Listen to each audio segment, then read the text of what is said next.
¿no? Buenas noches, De buenas primero o del tardes último. a todas Porque y lo de todos. ustedes tiene que ver Es un con niñas gusto más estar adversarias. hoy Los míos en el más. marco, digamos, de el cierre de las jornadas del Instituto de Educación, que como decía Pablo, ha sido un evento, digamos, sustantivo en nuestro país con respecto a la capacidad, digamos, propositiva y de aperturas que ha brindado la posibilidad del encuentro de distintos investigadores del instituto, estudiantes de grado, posgrado y también invitados extranjeros con un número muy importante de ponencias, más de una centena de ponencias, presentación de 7 libros, conferencias centrales y bueno, la conferencia inaugural quedó como conferencia de clausura, que hemos tenido el privilegio de escuchar hace unos instantes. Bueno, como también planteaba Pablo, a 2 años, digamos, de la aparición del libro, se terminó el recreo, el proyecto educativo conservador, coordinado por Pablo Martínez, y que contó con la colaboración de varios de nosotros y que, como todos saben, Pablo recordaba recién, a fines del año pasado recibió el premio unánime del Tribunal del MEC, del Ministerio de Educación y Cultura, para obras éditas, y que no fue homologado por argumentos en torno a cuestiones formales en su momento. Paralelamente se inició una investigación, una denuncia y una investigación, y que como esto no tenía, digamos, asidero, fue este año archivada. Entonces, en ese marco y en el avance de este proyecto conservador, surgió, digamos, la posibilidad de retomar conjuntamente con la conferencia esta mesa, y bueno, tenemos el gusto de contar con 3 queridos compañeros de muchos años de trabajo juntos en nuestro instituto. Tenemos a la profesora Nidia Viscardi, todos la conocen, pero son cuestiones formales que uno tiene que hacer. Bueno, profesora de nuestro instituto, también de la Facultad de Ciencias Sociales, en Sociología, investigadora de larga data, investigadora en temas de educación, convivencia, juventudes, situaciones de violencias y nuevas formas de participación en las instituciones educativas, entre muchos otros temas. También contamos con nuestro querido profesor Jorge Camors, también docente investigador de muchos años en nuestro instituto, pionero en la educación de educadores sociales, primero en el CENFORES y posteriormente en la ANEP, en el marco del Consejo de Formación en Educación. Y también a nuestro querido compañero de años, Antonio Romano, también docente, investigador, con varios ejes de trabajo, pero digamos con una fuerte perspectiva en torno a los temas de historia de la educación y historia de la educación en nuestro país fundamentalmente. Bueno, iniciamos la mesa con... ¿Empiezo?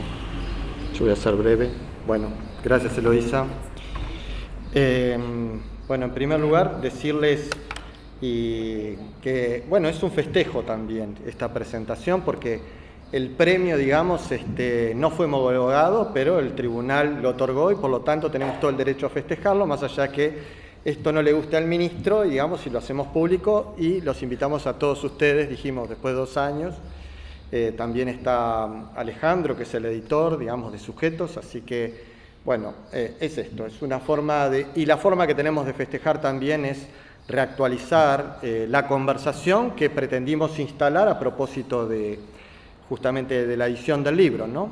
Que surgió en un contexto en el cual se estaba discutiendo, digamos, en ese momento la aprobación de la ley de urgente consideración y el modo en que entendimos pertinente desde nuestro compromiso con la educación pública fue, digamos, la elaboración del libro como un aporte al debate público, pero también como un intento de hacer un esfuerzo de caracterizar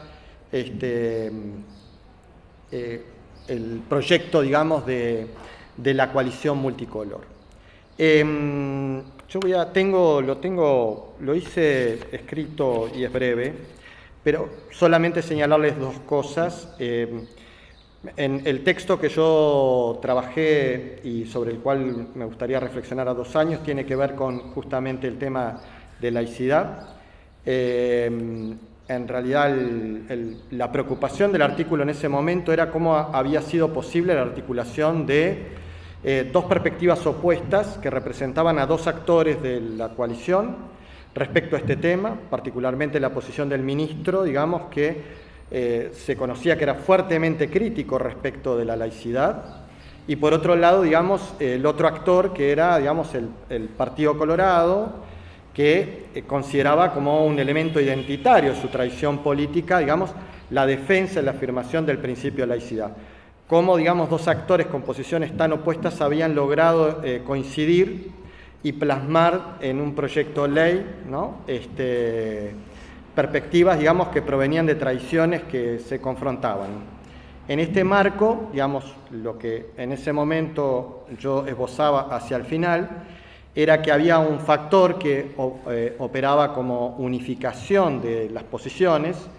Acá yo no me voy a referir, como lo hizo Pablo, digamos, de una manera mucho más clara, digamos, de ese contexto de influencias. Me voy a remitir principalmente a las articulaciones de las posiciones de los actores a nivel local, pero hay como un elemento, digamos, que conecta, digamos, con discusiones que se estaban dando también en otros países y que permiten, digamos, pensar cómo el concepto de laicidad, que también en otros países de América Latina y del resto del mundo tenía que ver con una suerte de la forma particular que se interpretó en el Uruguay, con un componente, digamos, anticlerical, digamos, a comienzos del siglo XX, digamos, ¿no? Era una posición beligerante la que sostenía el propio vallismo, no era una posición, digamos, neutral, sino que era una posición, digamos, de fuerte crítica, digamos, a la presencia de la educación religiosa, al punto tal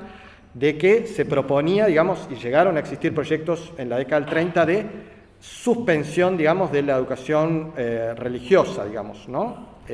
Supresión incluso en el sector, digamos, privado. Por lo tanto, digamos, la posición era beligerante y se podría definir como un cierto anticlericalismo.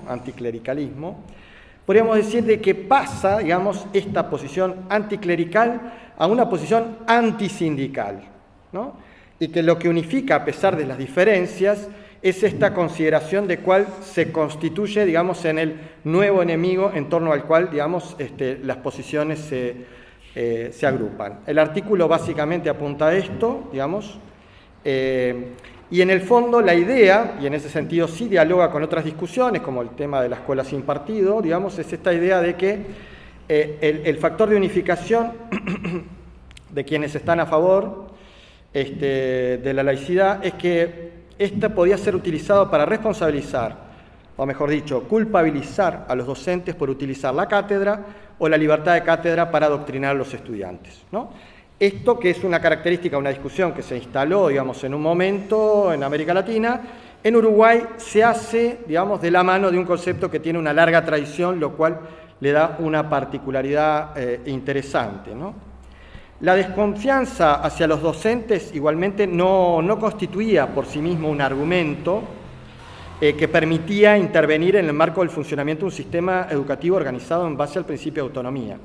Sin embargo, la laicidad, ¿no?, un concepto bifronte, ya había permitido en la década de los 60, ¿no?, había permitido la intervención y también se ofrecía nuevamente en este contexto como un combate contra los docentes. Sin embargo, el contexto cambió y ese concepto que tenía fuerza cuando se escribía en una manera de entender la política educativa que tenía como un actor central al Estado se desvaneció, ¿no? Su articulación en un discurso, ¿no?, que promueve una reestructuración radical de la forma de organización del sistema educativo, como la que propone actualmente el ministro de Educación, también tenía que producir otras consecuencias. Entonces, ¿qué es lo que quiero con esto plantear? Que en el fondo las transformaciones que se están produciendo, y esta es la hipótesis que voy a plantear de lectura para conversar con ustedes, es que la laicidad hoy no es un elemento que tenga relevancia.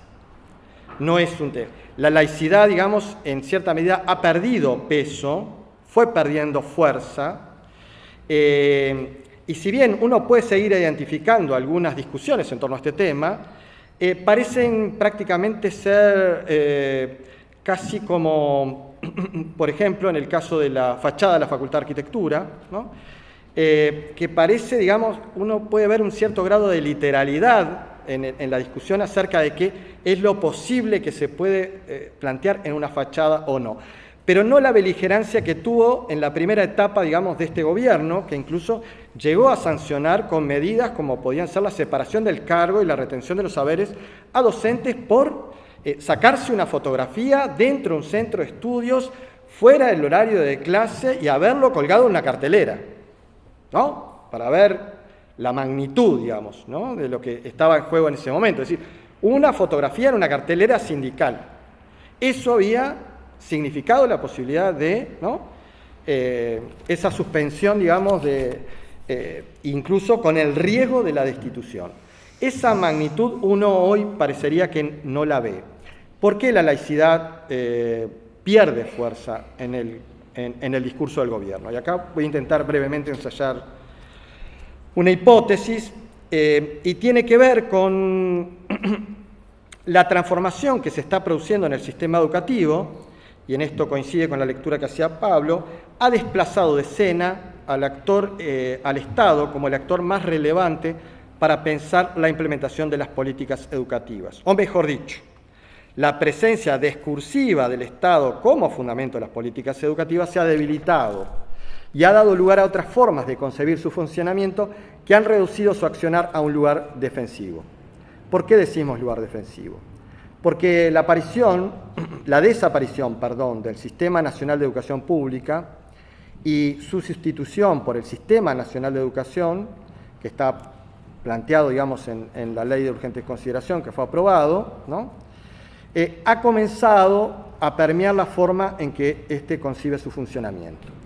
En este marco, la cuestión de la laicidad deja de ser relevante porque comienza a tomar forma la idea de que es necesario que las instituciones educativas deben desarrollar perfiles que las diferencien como parte de la competencia la cual van a ir progresivamente asumiendo como elemento definitorio de su nuevo lugar. Esto yo les propongo volver a retomar este punto, porque cuando volvamos a conversar brevemente sobre lo que está ocurriendo en el Consejo de Formación y Educación, donde creo que esta idea es donde se llevó más lejos, pero también donde se han mostrado más contradicciones entre las estrategias de los dos socios de la coalición, que no han permitido avanzar más, pero que ha colocado al CFE también en una posición igualmente defensiva. Ahora bien, para caracterizar mejor la nueva situación, quizá convenga acercarse a otro asunto que tiene que ver con la laicidad, pero desde otro ángulo diferente, por el cual esta también deja de ser relevante en el discurso público. El discurso de la transformación educativa, lejos de considerarse neutral, ha asumido una beligerancia y una toma de posición por una determinada manera de entender la educación que es difícil encontrar un parangón en el pasado. Esto puede verse con el discurso de las competencias, a partir del cual se pretende reestructurar el sistema educativo y la tarea docente. La idea de competencia y el discurso de las competencias se vuelve un discurso beligerante, desde el cual se busca descalificar cualquier posición que pretenda oponerse. Las competencias son lo moderno, lo conservador son los contenidos, lo progresista es el aprendizaje, la enseñanza una rémora al pasado, entre otras oposiciones que se han construido como irreconciliables. Y lo que he venido constatando en los últimos tiempos es que esta máquina de guerra que se instala contra el pasado pretende reconstruir todo el funcionamiento educativo en base a un nuevo principio. La perspectiva de la política educativa en nuestro país históricamente ha sido pluralista, y en este sentido la idea de pluralidad fue compatible con una cierta interpretación de la laicidad, que era la que estructuraba su fundamento, condenando las perspectivas totalitarias que pretendían imponer una determinada concepción del mundo, primero la religiosa, el catolicismo, luego la política, el marxismo. Pero la operación del discurso de la transformación educativa asume una postura dogmática, defensa de una posición excluyente. Difícilmente esta posición sea articulable con una fervorosa defensa de la laicidad, que fue la que sostuvieron los vallistas y los actores educativos durante más de un siglo. ¿Qué es lo que pasa hoy?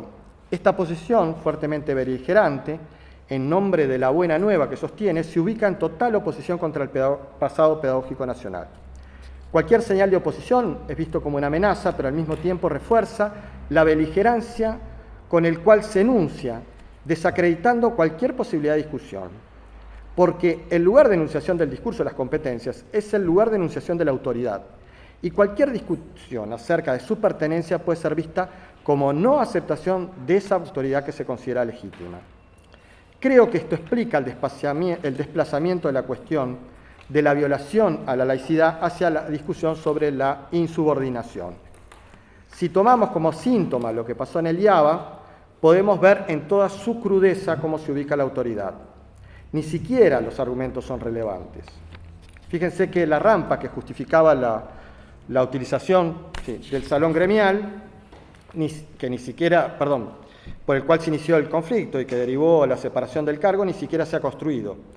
Y eso no motivó para que se haya modificado la actitud de la dirección general, ni tampoco se restituyó su lugar al director.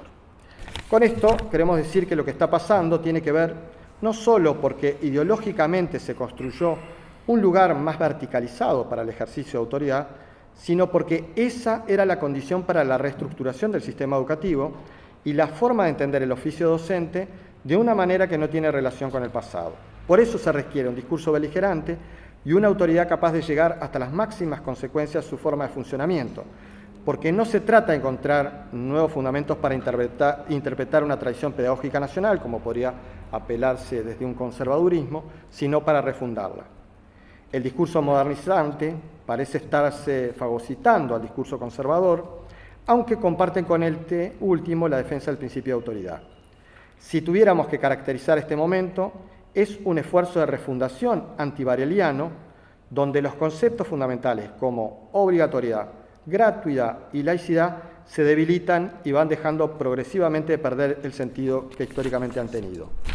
Quizá este discurso todavía no lo estamos viendo en todo su despliegue, porque el ámbito donde se comenzó a reestructurar el sistema educativo es precisamente el de la formación docente.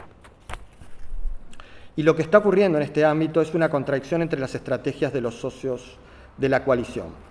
La estrategia del ministro establecía que el mecanismo para la acreditación de carreras con carácter universitario debía realizarse a partir de la solicitud de cada uno en forma particular. En cambio, la estrategia del director del CFE y del Partido Colorado fue realizar una reforma de todos los planes en forma intempestiva para evitar que el efecto de fragmentación que podía conducir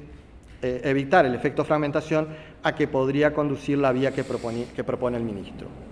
Por eso decíamos que la idea de cambio de planes que propone el CFE está a la defensiva, porque este discurso solamente puede intervenir de una manera reactiva para que no se termine de desplegar el mecanismo de mercado y acreditación que propone el ministro. Pero el costo de esta operación ha sido una subordinación tan extrema a los principios que ha definido el Ministerio que casi no queda espacio para otra posibilidad que el tan mentado reconocimiento de lo universitario, aunque esto significa tirar por la borda la tradición acumulada por la institución durante décadas. Consideramos que es el nuevo escenario en el cual la laicidad ha perdido peso frente a la modificación que se están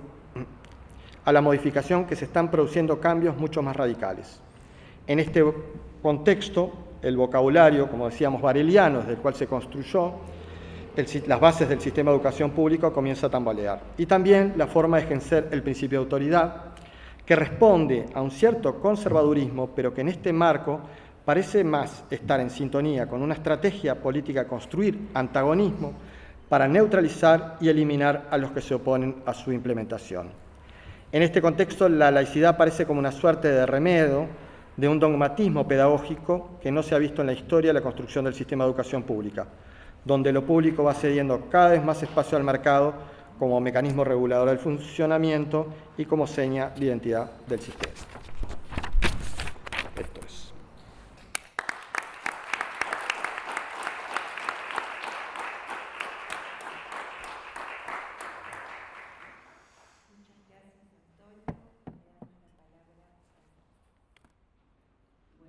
Muchas gracias. Seré breve también, aunque realmente me interpeló pensar todo lo que ocurrió desde la publicación, desde la invitación a publicar el libro, en el libro que coordinó Pablo y las últimas semanas, ¿no? Yo me ocupo de cuestiones que tienen que ver con el conflicto escolar, la violencia. En el caso del libro, creo que la reflexión estuvo centrada sobre el sentimiento de inseguridad. En ese momento estábamos escribiendo también La burocracia del castigo, con Leonel, Fidel, con Verónica, que está aquí presente. Y entonces en estos 2 años no sabría decir en qué perspectiva situarme. Desde una perspectiva de investigación, una triste alegría de ver que todas aquellas peores hipótesis de razonamiento se van verificando en los hechos, desde la realidad para los estudiantes, para los docentes, para los padres. Creo que varias cuestiones son extremadamente preocupantes. En el libro hacía referencia en primer lugar a la importancia del sentimiento y la relación educativa como relación de cuidado. Quiero simplemente señalar la preocupación con que nuestro equipo de investigación ha recibido los pedidos de educadores de los CAIF. Una fórmula que creo que debe ser repensada por la facilidad con que ha sido arrasada, dado que en su constitución mezcla lo público y lo privado, fondos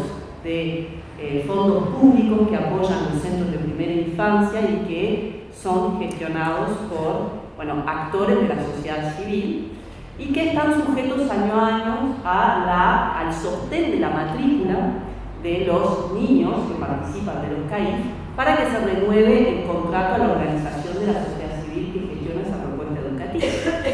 Y hoy en día muchos educadores de estos centros se están por quedar sin empleo porque en función de la violencia social que existe en los territorios vulnerables a la violencia, en función no tanto del descenso de la demografía, de la baja de la natalidad, pero sí de la violencia, hay una dificultad de sostener la continuidad de esos proyectos que no van a ser renovados. Creo que el escenario dice todo respecto de la gestión de la educación y del drama de la violencia y del impacto que la violencia tiene en las relaciones educativas, también en el camino a la seguridad de la escuela, que ha sido otro de los grandes temas que ha concitado interés en el desarrollo de investigación sobre convivencia y educación, un interés que es fundamental porque efectivamente la violencia del entorno de los centros educativos disminuye la asistencia a la educación, pero cuidado que esta reflexión nunca debe opacar el hecho de que el trabajo del centro educativo es un trabajo fundamental.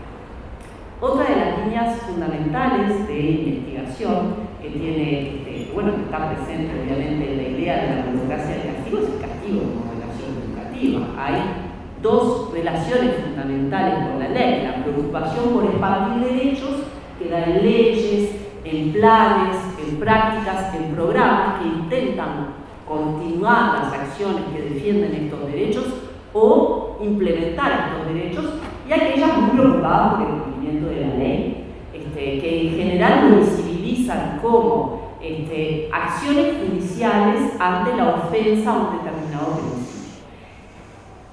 Y en estos últimos tiempos, a nivel educativo, lo que estamos festejando hoy, el premio, muestra, por un lado, la permanente recurrencia a la judicialización de prácticas que son leídas como lesiones individuales, pero que en la sumatoria han sido tantas, Eliada, las persecuciones judiciales a particulares por sus actuaciones, con esta desmesura que supone que el Estado ataca a alguien que se tiene que defender con sus recursos particulares a nivel judicial, contratando abogados, pagando, todo lo que un proceso de defensa individual cuando hay un ataque supone, que forma una parte invisible, no contable, porque quien está en ese proceso judicial no solamente tiene que tolerar el proceso judicial en lo que impacta subjetivamente en su carrera, en sus riesgos, en lo económico, sino que además, si quiere denunciarlo, recrudece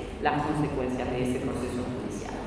El uso del Estado para judicializar cuestiones políticas que se ha visibilizado en el caso de Eliada, en el caso de este premio, en los más diferentes aspectos, y efectivamente los docentes dan cuenta también de mucho temor, porque ha tenido un aumento la judicialización de conflictos en relación a que han vivido docentes, y que efectivamente también impacta directamente en la participación. Y creo que es otra de las cuestiones que es importante resaltar. Un elemento de largo plazo más profundo está estrictamente vinculado, dos elementos de largo plazo muestran también a la uruguaya el manejo del conflicto y el trabajo en convivencia en estos últimos años. Por un lado, es claro que en el Estado uruguayo el tema de la convivencia y de la participación está instalado como patrimonio de una cultura educativa que no va a retroceder. Por lo tanto, la cuestión de comprender, a mi juicio, el avance de lo conservador en la educación en el área de convivencia no tiene que ver con esta primera parte que enuncié, vinculada al castigo, a la persecución, a la judicialización, sino a la transformación de las nociones de convivencia y de participación. Indudablemente, en el año 2023 no podemos negar que se instala un documento, un Plan Nacional de Convivencia, que tiene el mismo nombre que aquella política de convivencia y de participación que se impulsó en el periodo progresista, pero que va operando el giro del que nos hablaba Pablo, del que nos hablaba Antonio, en el cual precisamente lo que encontramos no es una privatización del problema de la participación o una condena de la idea de participación o una negación de la idea de la convivencia, sino una radicalización del trabajo de individualización del conflicto, responsabilización de los alumnos y trabajo en el marco curricular de lo que es la reforma en la cual se va a situar como un gran paraguas que todo lo dice pero nada concreta, el trabajo en convivencia. Lo que se ha consolidado en los últimos años como expresión de este paradigma es las orientaciones para el abordaje de las habilidades socioemocionales.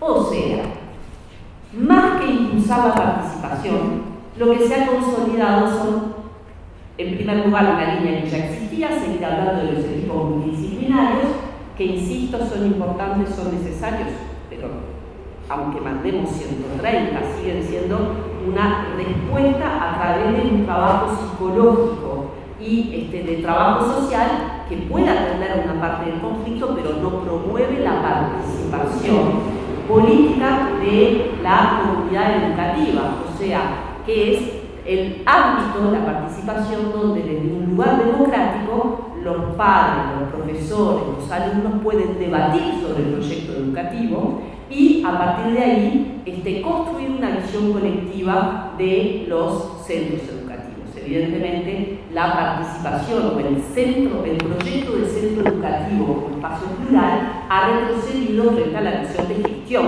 de un proyecto de centro que en ese sentido no coloca la participación de los actores educativos en el centro. Pero la idea de lo socioemocional, profundamente atada a algunas dimensiones que colocan en el individuo, en el alumno, la capacidad de aprender estas habilidades que son las que darían cuenta justamente de su posibilidad de relacionarse y que van a ser ley para juzgar lo que los alumnos hacen. Que van a ser ley porque el marco curricular nuevo se centra en las habilidades socioemocionales para hablar de lo que el estudiante hace, y van a ser ley porque así se está impulsando en los más diferentes planos. ¿Qué es lo que ocurre con la idea de las habilidades socioemocionales? El concepto incluye a grandes rasgos una idea de una fuente de la vulnerabilidad o de la capacidad del sujeto para evaluar, porque eso son las habilidades, lo que está bien, lo que está mal, lo que debo decir, lo que no debo decir, lo que debo hacer. Por supuesto, reconoce la evolución de la edad, pero también en alguna medida la vulnerabilidad de origen social. ¿De qué hablamos? Evidentemente que los adolescentes de los territorios vulnerables a la violencia se involucran más que los adolescentes de territorios no vulnerables en actividades delictivas que suponen el manejo de la violencia interpersonal. ¿Es porque no saben evaluar el riesgo de la violencia? ¿Es porque han nacido con una mayor tendencia a protagonizar estos hechos? No, porque ese tipo de violencias delictivas también tienen una raíz económica y en la sobrevivencia que va a determinar que un conjunto importante de la población va a quedar atada a las redes económicas que sustentan el delito y que están basadas obviamente en la actitud del sujeto para no evaluar los daños de la violencia hacia sí mismo y hacia nosotros. Por eso, algunas pautas de comportamiento violento se van a encontrar en los sujetos de todas las clases sociales, pero en mayor medida en los territorios vulnerables en lo que refiere a la violencia interpersonal y física, que es justamente la violencia de los débiles y que es la que está afectando hoy de un modo estructural a los adolescentes, a los niños y a las familias de los contextos socioeducativos.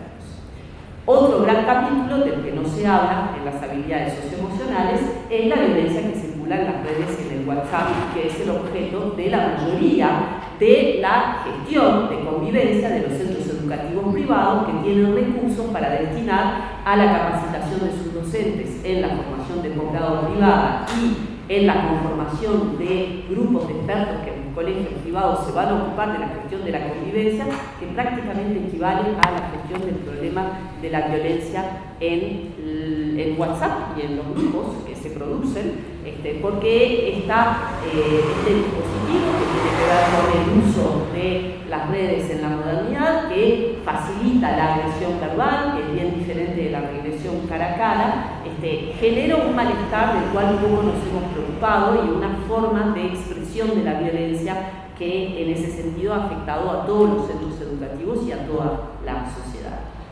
La idea de lo socioemocional, entonces, en el modo en que precisamente está medida en estas orientaciones para el abordaje, dice en la letra o reconoce que lo socioemocional, la educación emocional de los sujetos está afectada por estas cuestiones más generales vinculadas a factores estructurales, pero en los hechos, en la identificación emocional, en la idea de la metacognición como autoconocimiento, en la idea del diseño competencial integral y flexible, en la noción del trabajo colectivo e interdisciplinar, que es un párrafo que va a seguir remitiendo como plano de acción al marco curricular único, que cuando uno entra son también líneas generales que son inasibles, que de hecho en la evaluación han aparecido mucho más en los discursos concretos de los actores de la Administración Nacional de Educación Pública en los últimos tiempos, dando algunos resultados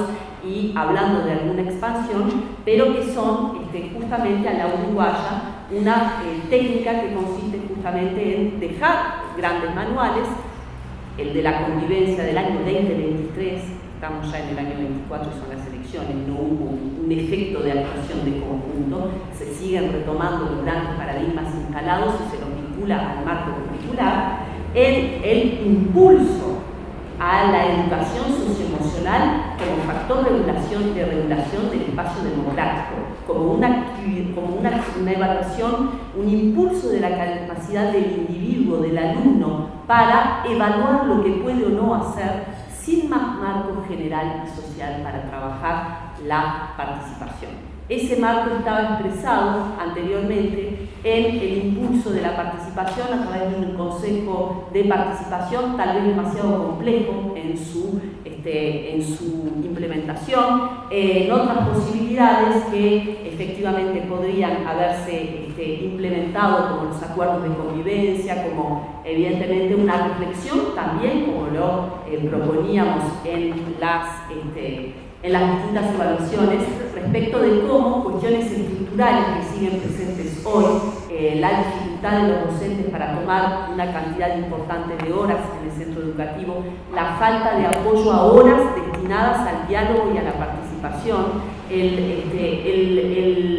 la coordinación docente como único espacio durante una vez por semana para que los docentes puedan hablar del conflicto participativo, al cual nos siguen invitando sistemáticamente a conversar, pero que siempre observa esta realidad. Después no hay tiempo para la convivencia, horas para hablar del conflicto con los estudiantes, con los alumnos. Si no es una derivación en el equipo multidisciplinar, es una declaración de trabajo en un marco curricular general, y en este sentido entonces seguimos en la letra sin condenar la convivencia, porque de eso no se trata, pero en los hechos impulsando la subjetivación del conflicto a través del concepto de lo socioemocional, el castigo a través de la judicialización y de la persecución, y la desigualdad estructural y la fragmentación del sistema educativo, que se conjuga de modo muy complejo con la distribución la distribución territorial de la violencia y su afectación en infancias y adolescencias, que produce fundamentalmente al ya complejo problema de la falta de continuidad y de protección de las trayectorias educativas, el retiro del espacio público, la plaza, la escuela, el liceo, por parte de aquellas comunidades que sufren la violencia y que cada vez más se están replegando en sus hogares y que directamente no van a llegar a portarse mal en la escuela y el liceo. Están desistiendo de ir, por lo menos, a la educación de la primera infancia y siguen con enormes problemas para consolidar sus estudios a nivel de enseñanza media básica. O sea que es mucho lo que ha ocurrido, lo que nos ha ocurrido, lo que les sigue ocurriendo a los niños y a los adolescentes en el plano de la convivencia. El reconocimiento formal del problema de la convivencia está, sin duda, en ese plano no hay un retroceso discursivo, pero en la práctica el impulso del concepto de lo socioemocional y la desprotección de hecho frente a la violencia y el encarcelamiento como solución masiva, ¿no? Hablamos de convivencia en las escuelas y el liceo, tenemos cada vez más niños en Uruguay cuyas madres y padres están privados de libertad sin un proyecto a la salida, o de madres que educan a sus niños con privación de libertad domiciliaria, y de esta realidad y de cómo esta realidad afecta no hablamos, pero cuando vamos a los centros educativos es lo primero que aparece, esta relación con el castigo, esta educación de los más vulnerables en estos contextos, y por otro lado el problema conjuntamente de la convivencia como un problema de la red. En estas cuestiones estamos, creo que hay mucho para reflexionar, creo que han sido 2 años de realidad muy intensos. El problema de la convivencia está instalado, la idea de derechos humanos y de convivencia están instaladas, pero creo que es muy sutil la comprensión y la reflexión que debemos tener respecto del concepto de lo socioemocional, que desde mi perspectiva abre un nivel de arbitrariedad enorme para pensar cómo los niños quedan solos frente a una evaluación general que un día les dice: usted no aprendió las competencias emocionales que debía aprender. Y entonces, ¿qué hacemos?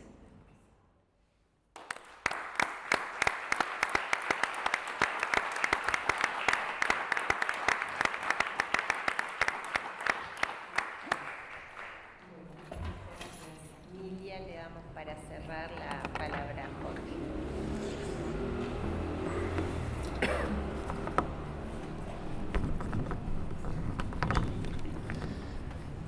Bueno, buenas tardes a todas y todos. En primer lugar, el gusto por integrar esta mesa con tan queridos compañeros de tantos años, inesperado y muy grato. En segundo lugar, muchas gracias a Pablo por la invitación a participar en el libro y a participar de esta mesa hoy. Por lo tanto, yo en el momento de la invitación de Pablo en el libro, considerando que me tocó estar coordinando la política de educación no formal desde el Ministerio de Educación y Cultura del 2005 al 2015, él entendía que había un acumulado porque fueron cosas que se fueron complementando con la actividad mía docente en facultad. Yo ya era docente, era funcionario público, asumí este pase en comisión, no era un cargo de designación política, ni tampoco era un contrato por parte del MEC, pero me parecía que era la gran oportunidad que muchos pensamos que podíamos tener en el 2005 y lo asumí con mucho entusiasmo. Pero seguí viniendo a facultad hasta ahora, o cada vez menos, porque me parecía muy oportuno venir de noche a poner en crítica lo que yo hacía de día. Así que en ese sentido me felicito de haber mantenido mi cargo docente a pesar de esa experiencia que fue muy, muy gratificante, muy interesante. Yo seleccioné tres aspectos para compartir con ustedes que tienen que ver con este proceso. En primer lugar, me parece conveniente hablar del contexto. En segundo lugar, yo creo que el tema de la educación no formal generó una discusión pedagógica en el campo de la educación, pedagógica y política en el campo de la educación. Y en tercer lugar, quisiera hacer referencia a una especie de repliegue y retroceso a partir del año 2020 con la LUC, pero lamentablemente debo decir, y lo pretendo explicar, también con señales a partir del año 2015. En primer lugar, en el tema del contexto, hay dos elementos que me parecieron a mí sustantivos para pensar a partir de la definición política, pensar la pedagogía a seguir, la política educativa a diseñar. Una fue el programa de gobierno aprobado por el Congreso de la Fuerza Política, que finalmente gana las elecciones en el 2004, un Congreso que en diciembre del 2003, entre tantas cosas, en los lineamientos programáticos dice: el capítulo es Educación para el Desarrollo y Cultura Ciudadana. El programa de gobierno se debía orientar a la construcción de un país productivo y justo, que apunte al desarrollo humano, la construcción de ciudadanía, la formación permanente, la cultura y la innovación.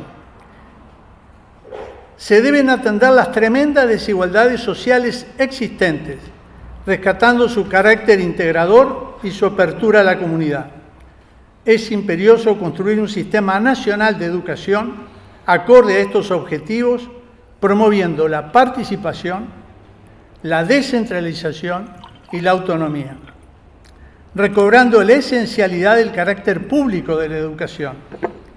La enseñanza no formal, así se conceptualizó en aquel momento, y comunitaria, al igual que los medios de comunicación, deben aprovecharse al máximo en esta dirección. El segundo elemento del contexto que a mí también me impactó y me tomó desprevenido el 1 de marzo del año 2005, cuando el nuevo presidente asume, entre otras cosas, en ese discurso dice: la educación y la cultura son mucho más que un ministerio, son un derecho de todos y durante toda la vida. La educación, lo dijimos muchas veces, no es solamente escolaridad. Y dijimos también, la cultura es todo.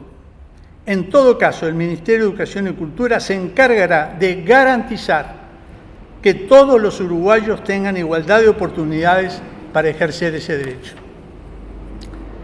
Por lo tanto, a partir de estos dos grandes insumos de la política educativa, una vez ubicado uno en un pequeño lugar de gestión, porque remontémonos al año 2005. Señalar el tema de educación no formal desde el Ministerio de Educación no solo era marginal, era riesgoso. La política educativa definida, o la concepción educativa definida en el año 2005, Educación para Todos a lo largo de toda la vida, coincidente con la Declaración de UNESCO en 1990, fundamenta la creación de un área de educación no formal en el Ministerio, con el desafío de interpretar y conceptualizar en clave pedagógica la política definida, educación no formal en clave de educación para todos. Era una oportunidad y el desafío de conceptualizar se desarrolló en clave interinstitucional, a través de seminarios y publicaciones, incluso con la participación presencial de muchos destacados referentes teóricos de universidades de España, de Argentina, de Brasil, de organismos internacionales, gubernamentales como CREFAL, UNESCO, no gubernamentales como el Consejo Internacional de Educación. En la página 160 del libro se enumeran 23 invitados durante 10 años a ayudarnos a pensar la política a seguir. El desafío era desarrollar una conceptualización de la educación no formal aquí y ahora, reconocer su existencia, sus antecedentes, rescatar los aportes de las diversas experiencias, porque no se aprende y se educa solamente en la escuela. Menciono algunas estrategias seguidas en la época. En primer lugar, inmediatamente se conformaron grupos de trabajo donde se invitó a la universidad, a la ANEP, a otros ministerios, a organizaciones sociales, porque se armaron 3 grupos: educación no formal, educación de adultos y educación de trabajo. Y en este último, incluso con la invitación a empresarios y trabajadores, en el año 2005.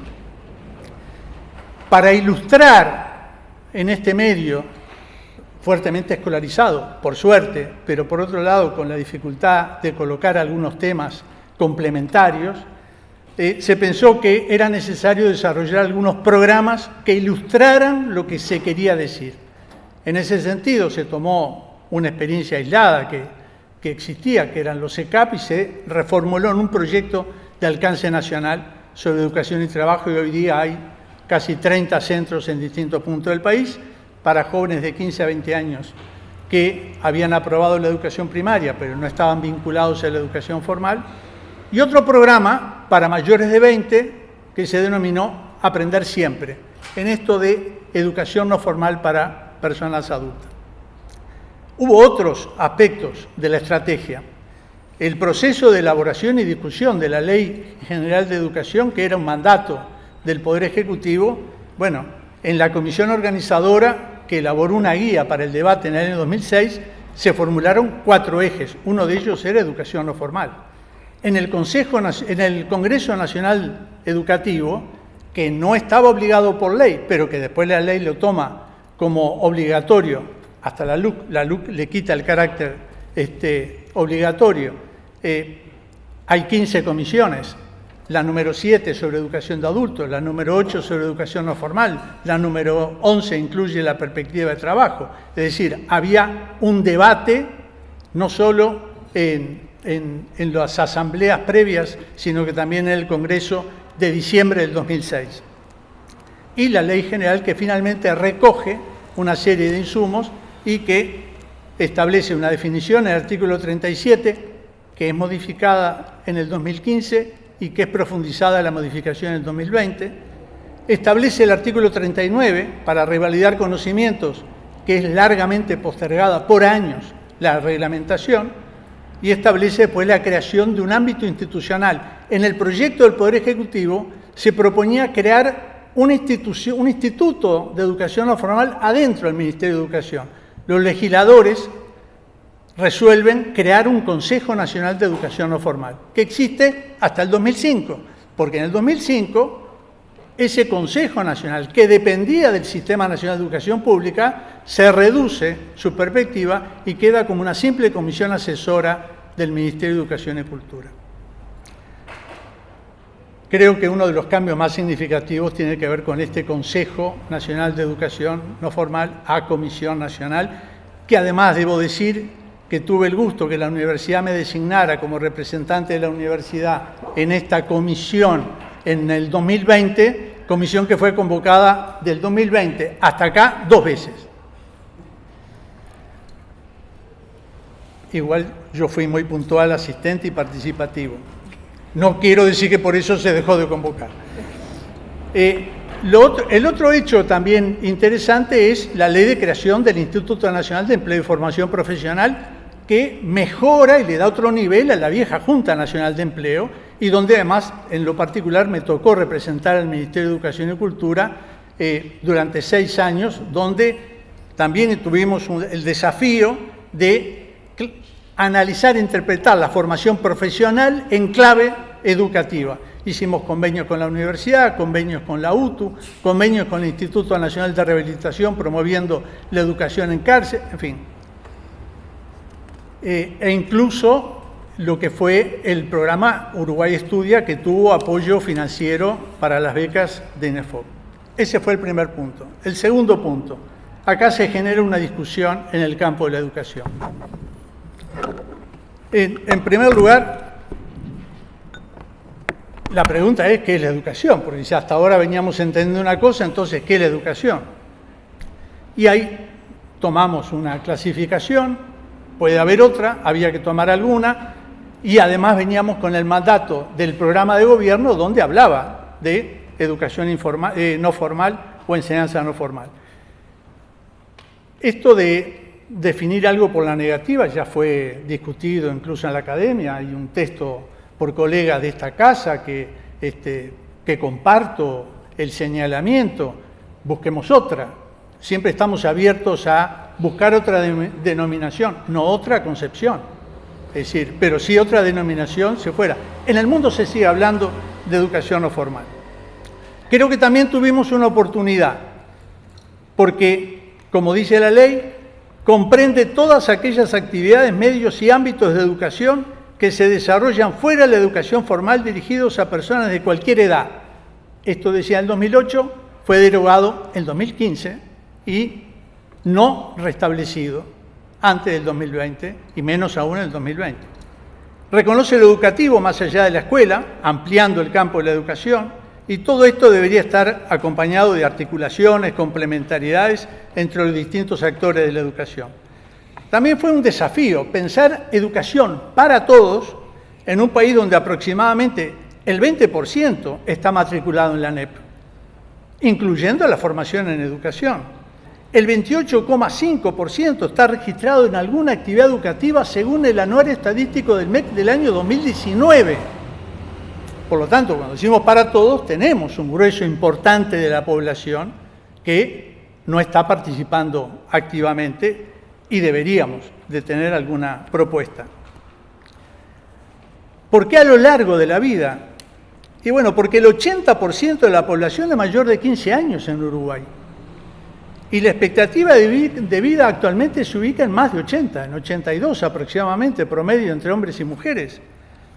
La educación formal obligatoria de 4 a 17 años no resultaría suficiente para desempeñar los múltiples roles, familiares, ciudadanos, convivencia, laborales, otros, en un mundo a su vez que está cada vez más complejo. Y agrego, que no está en el artículo, a lo ancho, porque existe y se puede promover más allá de la escuela, según lo conceptualiza Jaume Trilla, un colega de la Universidad de Barcelona. Para ganar tiempo, no leo, pero voy al desafío pedagógico. Ese era el político. Nos exigió fundamentar y garantizar que la educación no formal, como dice la ley, tiene valor educativo en sí misma y han sido organizadas las actividades expresamente para satisfacer determinados objetivos educativos en diversos ámbitos de la vida social. Esto desde el área de educación no formal en su momento se hicieron varias investigaciones, se hicieron múltiples publicaciones y se intentó que no quedara en una decisión aislada de un ministerio, sino impactar el amplio y complejo campo de los actores de la educación. Se pone énfasis en las personas para que puedan construirse como sujeto de la educación, diría Violeta Núñez. sin perder la perspectiva de la vida individual y social. La relación educativa con las personas que no se encuentran participando en la educación formal por diferentes motivos requiere una pedagogía de desafíos adecuada a esas circunstancias, más aún en la relación educativa con personas adultas de tercera y cuarta edad.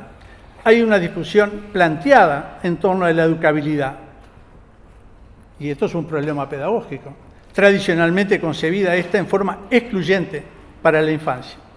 Y en tercer y último lugar, y con esto termino, el repliegue y retroceso a partir del año 2020, 2015, 2020, incluyendo la LUC, en un análisis referido solamente al capítulo que me tocó desarrollar, que era educación no formal. Desde el punto de vista pedagógico, se pierde la perspectiva del derecho a la educación para todas las personas a lo largo de toda la vida. Esto está claramente expuesto en los primeros artículos de la Ley General de Educación del 2008 y no fue derogado por la LUC. Por lo tanto, tenemos marco jurídico. Si alguien necesita un marco jurídico, tenemos marco jurídico. Del punto de vista político, la educación no formal, como dije, pasa del SNEP, del Sistema Nacional de Educación Pública, al MEC. Se desactiva el Consejo y la Comisión de Educación Nacional de Educación no formal. La representación del MEC deja de asumir una perspectiva de ampliación del campo educativo. El desafío es cómo proyectar la educación no formal en una concepción educativa más amplia, sin perder la profundidad que los procesos educativos de las personas requieren. Creo que tenemos dos problemas, uno pedagógico y uno político. Una parte de los cambios promovidos a partir del año 2020 ya se habían promovido en la Ley de Presupuesto del año 2015. El intento de ampliar el campo de la educación no tuvo el resultado esperado y retorna a quedar exclusiva y excluyentemente en la órbita de la ANEP. La educación no formal dejó de promover un cambio cultural. La ley hablaba de una cultura del aprendizaje a lo largo de toda la vida. Esto fue derogado en el 2015 y no restablecido y confirmado en el 2020. Por lo tanto, para terminar, por todo ello, vuelvo al título del artículo. Comparando el periodo anterior con el actual, vemos que la educación no formal dejó de ser parte de una estrategia para promover una educación para todos a lo largo de toda la vida. Muchas gracias.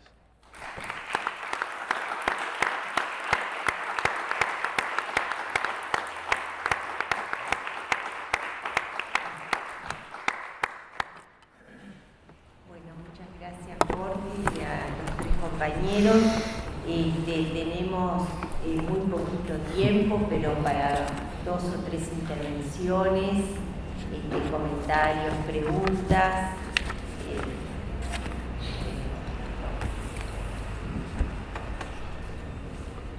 Siempre cuesta arrancar y después no nos para. Sustancioso por el planteo también, no se queda abrumado. Solo Espera. quiero aprovechar Para.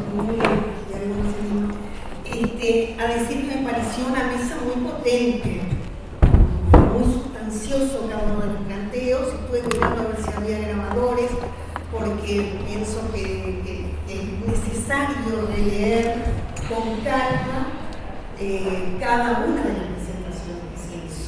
A mí, por ejemplo, de Emilia, con las habilidades socioemocionales me trastorna, es un tema que realmente me convoca, porque además siento que hay como una moda y un facilismo en la presentación, creo que es una gravedad tremenda.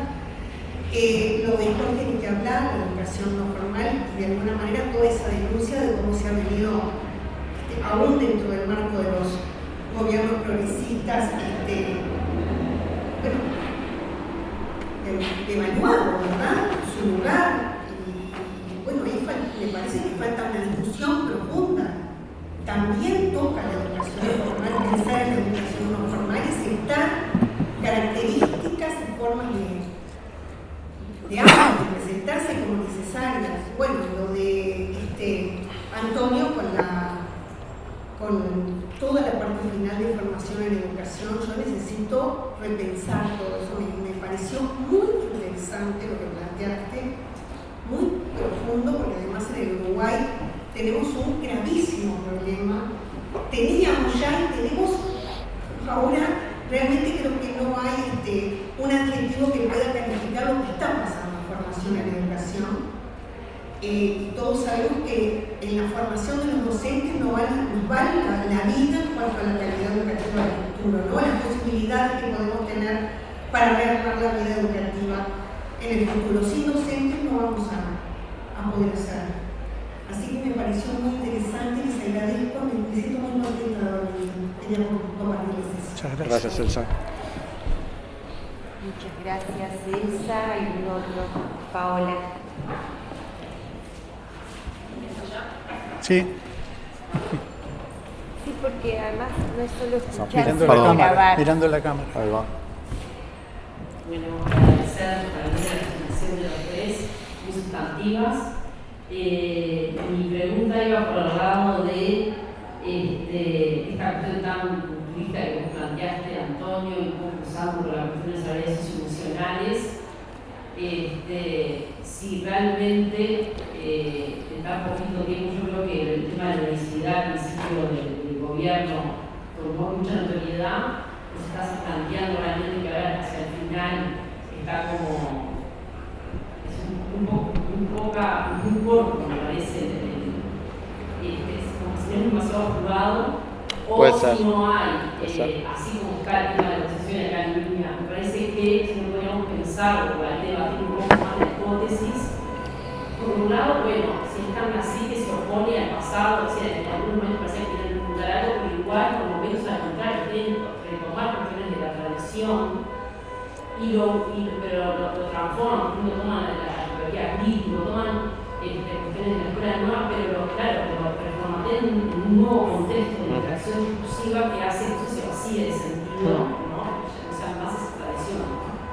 Y por otro lado, con Nidia me parece que pensar juntas sí, por un lado la educación sexual evidentemente está totalmente para mí invisibilizada, sí la educación emocional no viene justamente a sustituir, a ponerse en primera escena, en cierta medida dando un cierto marco de cuestión laica, de laicidad, si no pueden adquirir estas habilidades, esta cuestión tan general, porque ahí no se disputa tanto, y no puede oficiar una cuestión de neutralización, de alguna manera de poniendo en escena una cosa totalmente vacía, centrada en la cuestión individual, pero como niña, no sé, cómo poner en diálogo ambas presentaciones que me parecen sumamente ricas. Sí. Y playate un poco más en esta hipótesis. Gracias, Pau. ¿Algún otro? Así reunimos alguna otra más y le damos la José palabra. Emilio.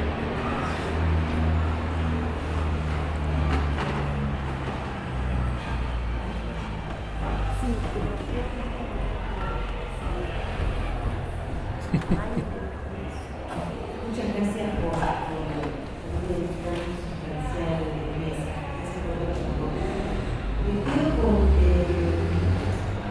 con dos conceptos, esto del derecho a la educación y de la participación en el marco del derecho a la educación. Le pregunto a los cuatro, pero sobre todo a Jorge, en el 2015 planteas vos que se da un movimiento que promueve que se den otros movimientos en el 2020. En ese sentido, ¿qué lugar ocupan los sujetos de la educación? ¿Cómo se significan los sujetos de la educación en el marco de la educación no formal en función de esta vertiente participativa que está en el espíritu del derecho a la educación? No sé si me explico.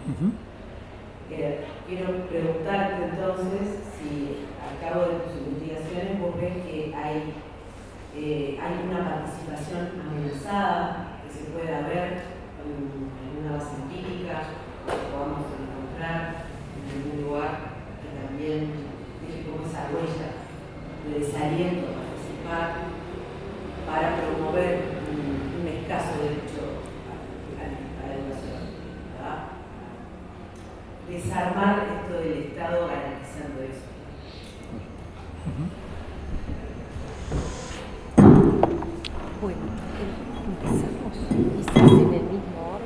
el mismo ¿Hay orden. alguien más?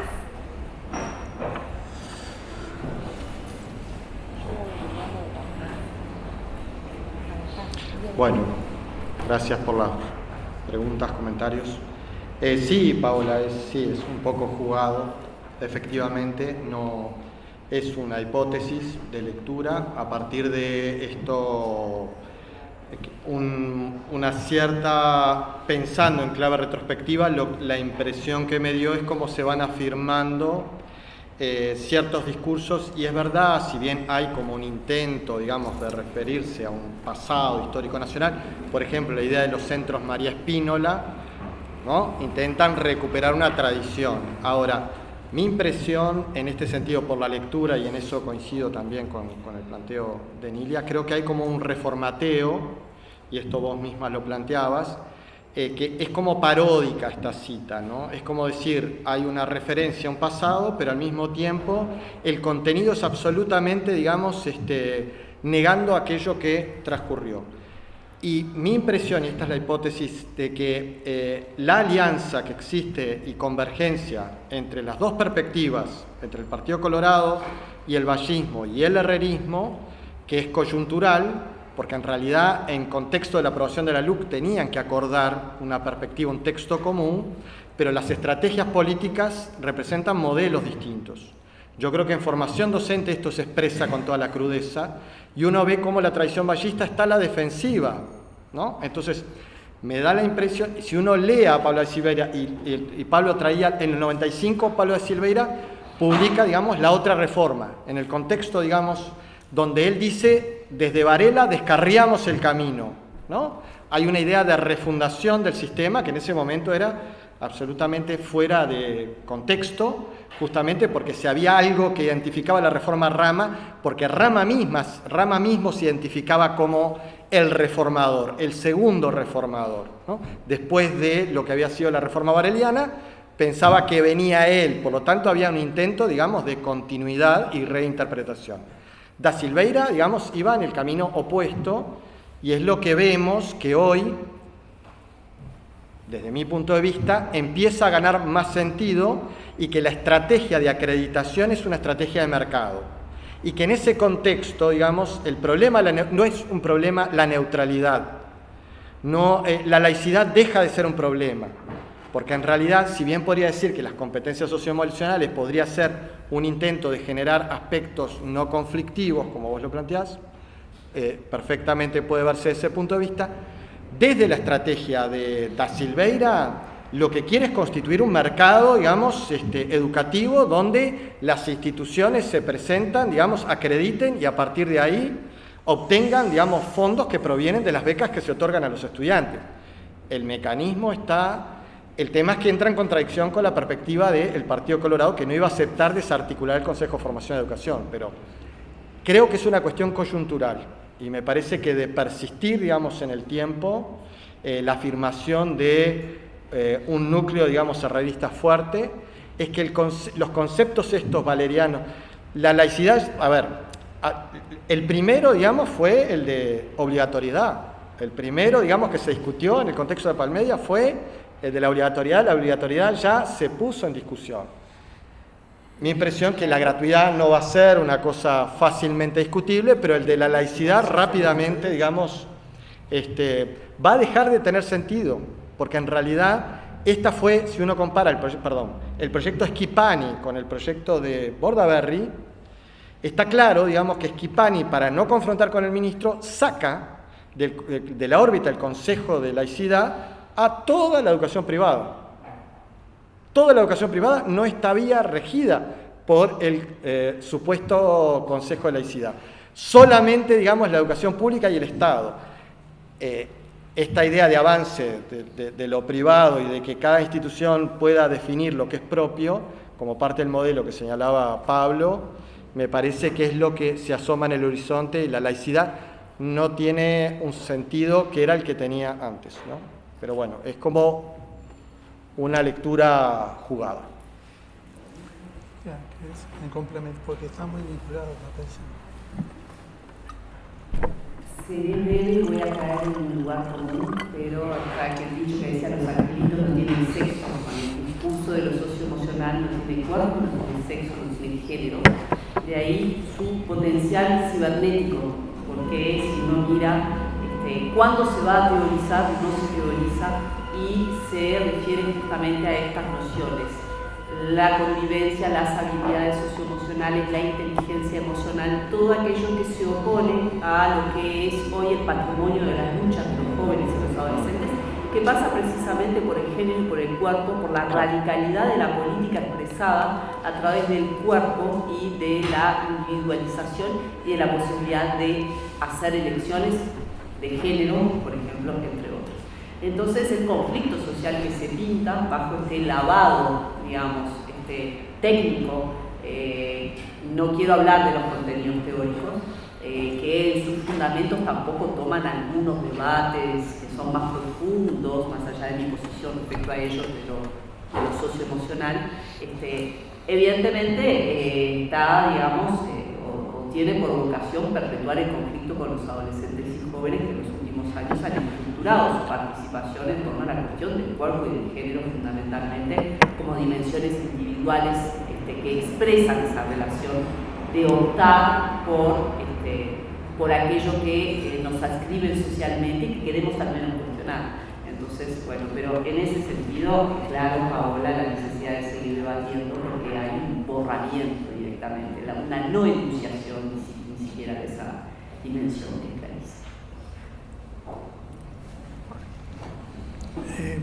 Sí, creo que el tema de la participación en la ley no estaba planteado, y en la política educativa no estaba planteado para educación no formal, está planteado para toda la educación. Y en ese sentido me gustaría conectar con la conferencia de Pablo, porque si estamos en un contexto de pensamiento fuertemente conservador, es muy difícil pensar en cómo desarrollar una política de participación. Una política a nivel de los actores sociales, incluso Nilia decía, los consejos de participación tienen una integración muy amplia.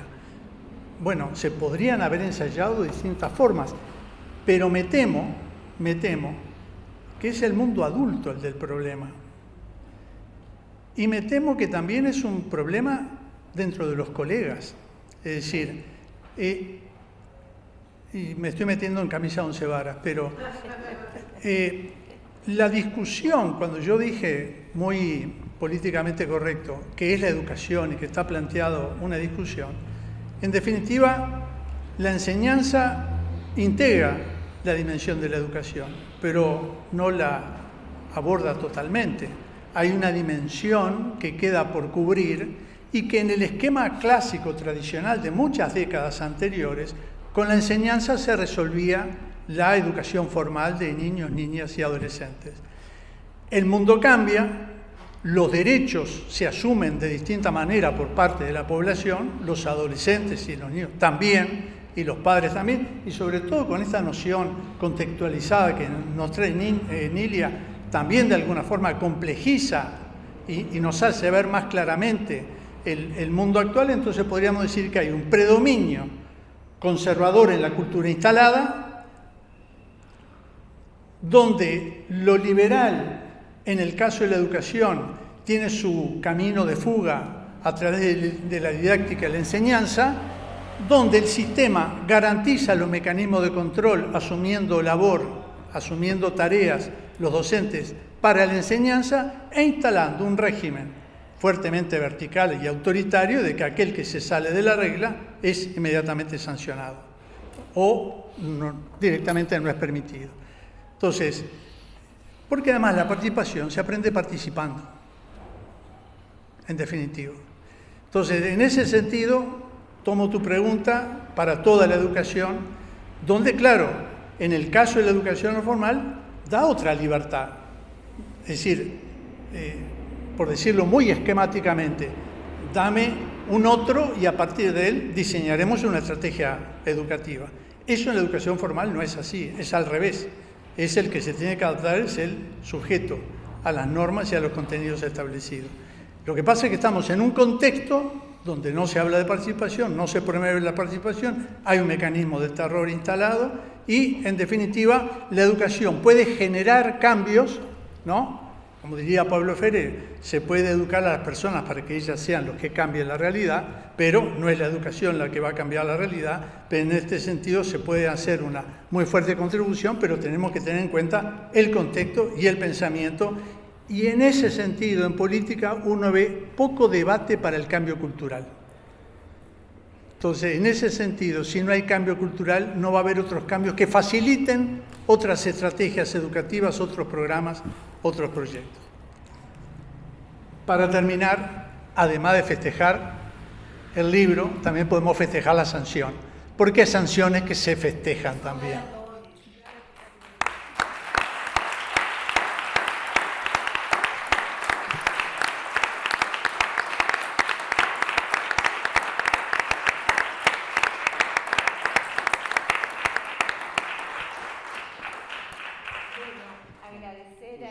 Compañeros de mesa, a Pablo por, haber invitado a esta instancia de reflexión, a todos ustedes por haber estado aquí atentos, escuchando a esta hora de la noche.